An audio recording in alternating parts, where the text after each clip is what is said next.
নমস্কার। আচ্ছা, ইংরেজি সাহিত্যের একদম শুরুর দিকের গল্পগুলো কেমন ছিল কখনো ভেবে দেখেছেন? চলুন না আজ 1000 বছরেরও বেশি সময় পেছনে ফিরে যাই, দেখি ইংরেজি ভাষার প্রথম গল্পকাররা কারা ছিলেন, কেমন ছিল তাদের জগৎ, আর কি নিয়েই বা তারা গল্প লিখতেন। এই প্রাচীন সাহিত্যকে ঠিকঠাক বুঝতে হলে আমাদের কিন্তু প্রথমে একটা ছোট্ট রহস্যের সমাধান করতে হবে। এটা এমন একটা ধাঁধা যেটা আমাদের একেবারে অ্যাংলো স্যাক্সনদের চিন্তার জগতে নিয়ে যাবে। স্ক্রিনে দেখুন মাত্র দুটো শব্দ, হুয়েল রোড, মানে তিমির রাস্তা। শুনতে বেশ অদ্ভুত লাগছে, তাই না? কিন্তু বিশ্বাস করুন, এই আপাত দৃষ্টিতে সহজ দুটো শব্দের মধ্যেই কিন্তু লুকিয়ে আছে একটা গোটা সংস্কৃতির পরিচয়। তো আজকের আলোচনার মূল প্রশ্ন এটাই। এই একটা প্রশ্নের উত্তর কিন্তু শুধু একটা শব্দের অর্থ আমাদের জানাবে না, বরং এটা আমাদের বুঝতে সাহায্য করবে যে সেই সময়ের মানুষ পৃথিবীকে ঠিক কী চোখে দেখত। ধাঁধাটার গভীরে যাওয়ার আগে চলুন আগে সেই মানুষগুলোর সাথে একটু পরিচিত হয়ে নিই যারা এটা তৈরি করেছিল। মানে কারা ছিলেন এই অ্যাংলো স্যাক্সনরা? অ্যাংলো স্যাক্সনরা ছিল মূলত জার্মানিক কিছু উপজাতি। ওরা 5ম শতাব্দীতে আজকের ইংল্যান্ডে এসে বসতি গড়ে তোলে। আর তারপর প্রায় 600 বছর ধরে, মানে নরমানরা আসার আগ পর্যন্ত, তাদের সংস্কৃতিই ছিল ওই অঞ্চলের মূল পরিচয়। ওদের জগৎটা ছিল দুটো একেবারে ভিন্ন বিশ্বাসের এক অদ্ভুত মিশেল। একদিকে ছিল তাদের সেই পুরনো যোদ্ধা সংস্কৃতি, যেখানে বীরত্ব, ভাগ্য আর প্রকৃতির ভয়ঙ্কর শক্তির বিরুদ্ধে লড়াই করাটাই ছিল আসল কথা। আবার ঠিক তার সাথে মিশে গিয়েছিল নতুন আসা খ্রিস্ট ধর্মের আশা আর ঈশ্বরের উপর বিশ্বাসের ধারণাটা।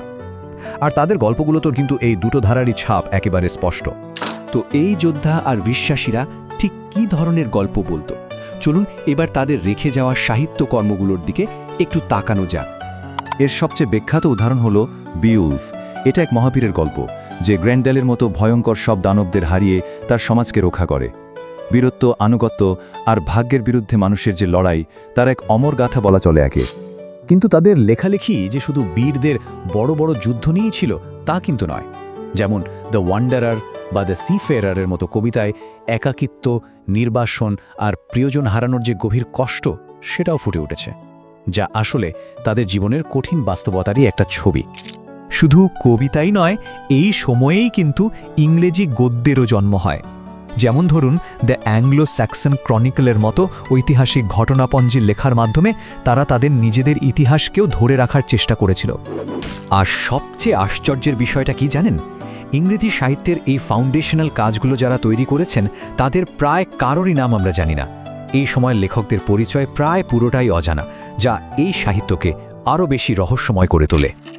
বেশ, এখন আমরা তাদের জগৎ এবং তাদের গল্প সম্পর্কে একটা মোটামুটি ধারণা তো পেলাম।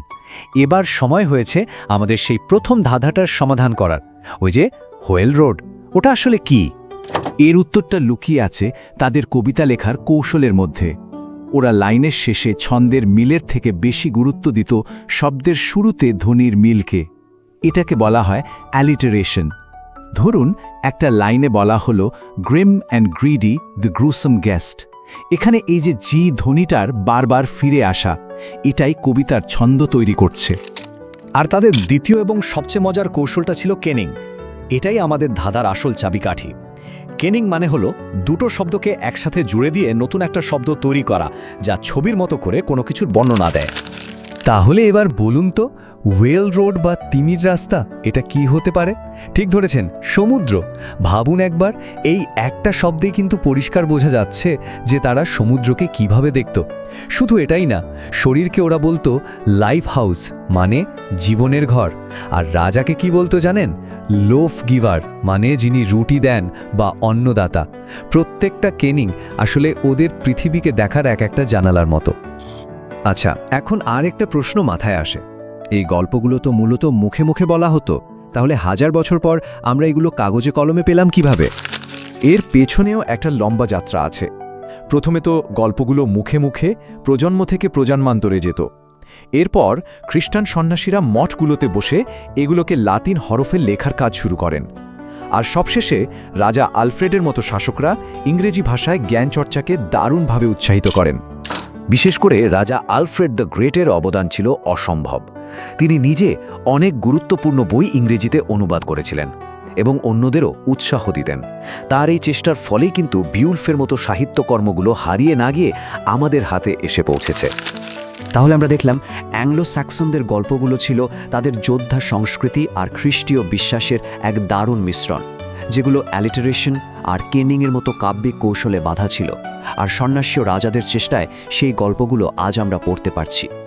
এখন প্রশ্ন হলো, আমাদের এই সময়ের কোনো গল্প, কোনো সিনেমা বা কোনো গানগুলো আজ থেকে ১৫০০ বছর পরেও টিকে থাকবে বলে মনে হয়? ভাবনার বিষয়, তাই না?